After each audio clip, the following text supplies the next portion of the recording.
What's the meaning of box junction?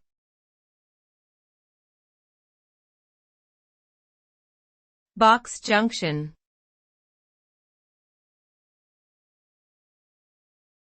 Box junction.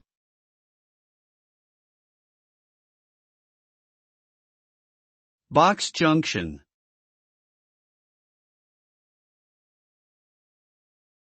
Box junction.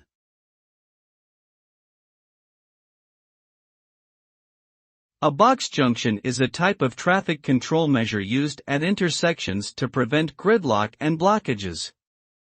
It is typically marked on the road surface with yellow crisscross lines in the shape of a box.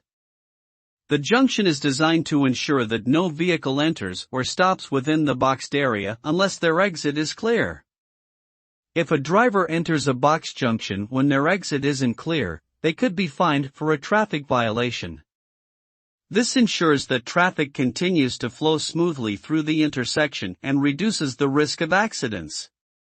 Box junctions are commonly used in busy urban areas and intersections with high levels of traffic.